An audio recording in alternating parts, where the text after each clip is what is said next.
What's going on, you guys? It's your Huggable Hipster here, and welcome back to a video that I really think will be of some use for you guys. I'm going to be discussing my freelance journey in hopes that it might help some of you guys with your freelance journey, and I'm going to be going over 5 tips that you can get started with if you guys are interested in doing video editing for a living. Since I don't do, well, actually that's not true. I do photography as freelance, but that's more so on Patreon than anything else. I don't do it for clients or anything like that. So technically, my only really big freelance thing that I do is video editing. So let's get into tip number 1 that I would give you guys. Know your audience. Know what niche you want to go into and learn it. Learn it thoroughly. Going into a business and you're going into something where you're actually creating your own business through taking the proper steps to. So really understand and know your area very, very well. That's from learning the software to learning the terminology of the software, because every software is created differently, believe it or not. Here's just a pro tip. Please do not use iMovie if you want to be taken seriously as a video editor.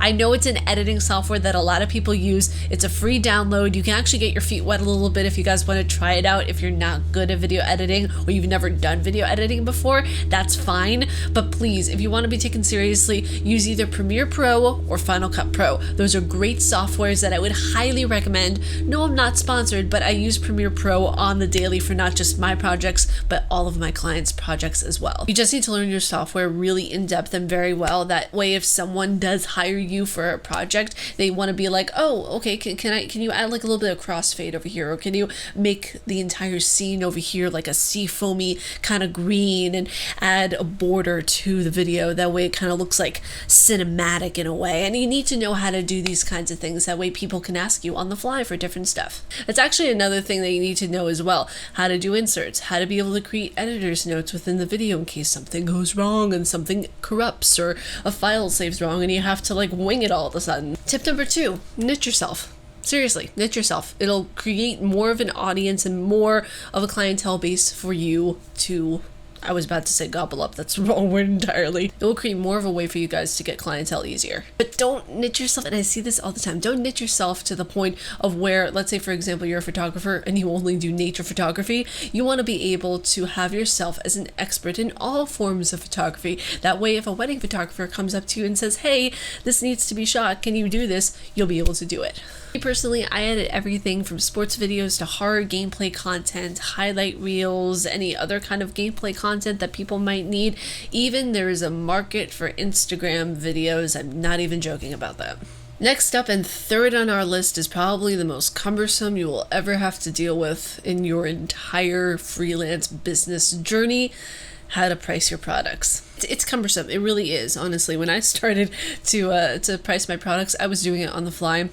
In the very, very beginning, I was editing for some Twitch streamers and they were like, oh my god, you're so cheap. And the thing is that you don't normally like to hear when someone says, oh, you're really cheap. But in this instance, whenever you're a first-time video editor, it's kind of nice because you want to be able to get that clientele. On the same token, don't undersell yourself, because you want to be confident about your work. You know that you are doing this correctly, or you wouldn't be in this business to begin with, right? You don't want to undersell yourself, but also in the same token, you don't want to overprice yourself. That way you become one of those people that nobody wants to work with. Also, you have to choose between a fixed rate or an hourly rate. Now, an hourly rate, it's a bit taboo. It's a bit taboo, if I do say so myself, because anytime that I hear an hourly rate, I'm always thinking to myself, is the hourly rate including the time that the person went to go to the bathroom or grab a drink from the fridge or have dinner or, do nothing? That's why I always go with the fixed rate. It's easier and the client knows what they're getting up front. So for example, my fixed rates for any YouTuber who just wants a base edited video, it's $60. I had to reduce those prices because of COVID. That's another story that I could get into. This entire COVID thing completely destroyed my business. I had to rebuild everything from the ground up. Another story entirely for another time. Everybody's journey is completely different. What I price might not be what you guys price at all. I mean, if everybody's journey was completely similar, I would be Markiplier and I would have a lot more time for Taco Bell. So the thing is that you got to remember that you have to price your things that way you're not underselling yourself. That way you account for what the market will bear. So you have to look around in your market to see what other freelance editors or whatever business you are in, what they're charging as well. And you also have to look at what you're worth and what time you are putting in. If it takes you about 2 hours to roughly edit a video, then you have to account for, okay, how much computer time am I using? How much of my software am I using? Are they asking for a crossfade? Are they asking for little extra tidbits like, you know, the color grading, all that kind of stuff? That stuff you can tack on as different like price aspects, and you can actually have a chart that the person can go by. Do I want this video color graded? Do I want this to have special effects? Do I want explosions? By the way, I could get into an entire video on why people should never use special effects in their videos, my god. Unless you are doing a specific video that requires a very specific special effect that is in After Effects, please, for the love of God, do not use special effects to enhance a person's video. It takes away from the person, it takes away from the content that is in the video, and it creates nonsense, honestly. That's just my opinion. I know a lot of other editors feel the same way, because some just like explosions everywhere. They like this, they like that. No, it just distracts from the content of the person who is creating the video. And you want their content to shine in the most organic and wonderful way possible. You don't want anything else. You don't want any distractors within that. Now, for me personally, within my price list, I don't have a checkbox where you can mark off different things, because for me personally, I include all of the color grading and all of the different kind of effects, depending on what it is. If it's more complex effect, it might cost more, but the base price for me personally before COVID was $60. I reduced it down to $30 per edited YouTube video. You guys want, y'all can check out my price list. It's on my website down in the description below. I could get into the way that I structure my price list, but I think that would be more, you know, for a dedicated video. Fourth thing on my list that I would highly recommend, and this isn't just from an editor thing, this isn't just a technical thing,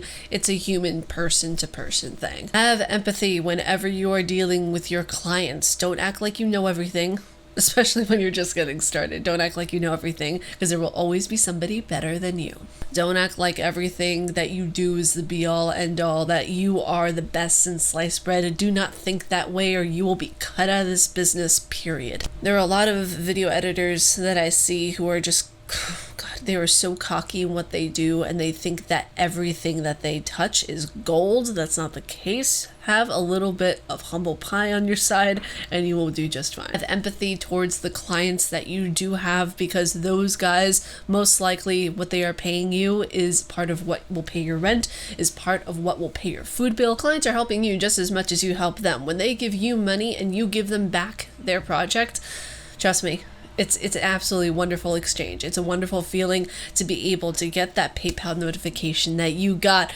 however much money for a project that you might have taken a day on, or you might have taken a week on, or you might have taken, you know, a couple of hours on if it's a smallish project. Like, it's such a wonderful feeling to be able to help something creatively go forward, you know, to help a person with a creative endeavor that they might not be able to do, or they might know how to do, or just not have time to do it. And the fifth thing that I would recommend is don't be so hard on yourself, okay? This entire thing is a process. This entire endeavor of starting your own business, being a freelancer, it's a journey. It really is. And I hate using that word a lot of the time, because I remember Anna Wintour said, oh my God, she hates whenever people say, oh my God, my journey this, my journey that. And it's annoying. It's obnoxious. My journey this is my journey. God, it's so obnoxious. But at the same token, you know, it is kind of true. You are on a journey, you are on a process. Learning things takes time. Learning things will always take a lot of time, but you need to understand yourself enough. You need to be able to be aware enough of yourself that you can't be that hard on yourself either. You have to be able to know that, okay, this is a business, you know, things grow.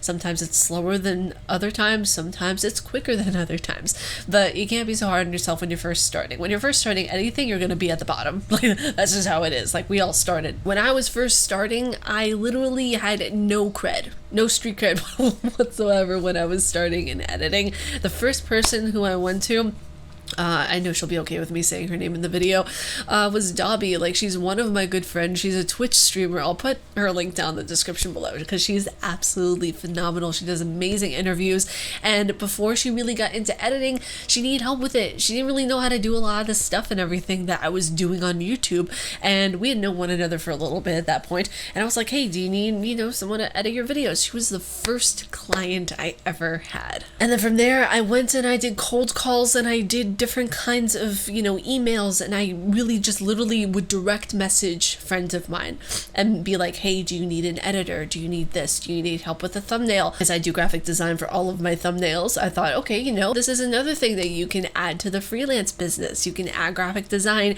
you can add banners, you can do all sorts of things that you can add to your resume and your repertoire.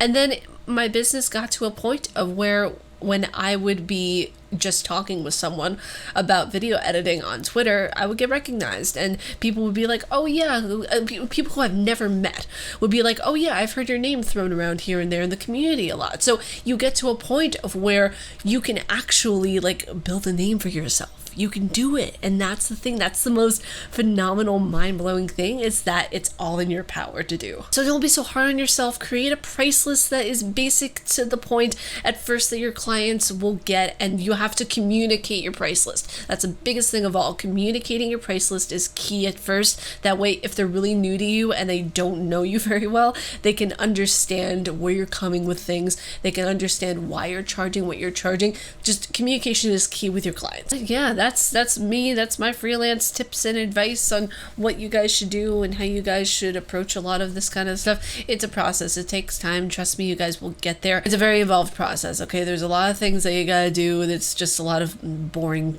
talk that I really don't think you guys would be interested in. But let me know if you want to know about the boring aspects of it as well. Like, how do you do your taxes as an entrepreneur or as a freelancer? Like, so many people have so many questions about that, and nobody is answering it besides one. I believe Roberto Blake is the only one who really talks about it in depth. So many more sides to the editing process that I could get into. I'm actually planning on doing a how-to tutorial for the basics of Premiere Pro. If you guys want that kind of video, please let me know down in the comments below. I would love to be able to do that for you guys. Also, a more in-depth on how I do certain thumbnails. I'm doing like a part 2 to how I create my thumbnails, considering the fact that a lot of you really enjoyed the first part. But that's it for me, you guys. I hope you all enjoyed this video, and if you guys want to hire me, my price list is down below. I do video editing all day, every day. But for real though, if you guys like my face and what I do, please be sure to subscribe and hit that bell down below, because I make videos every Monday, Wednesday, and Friday.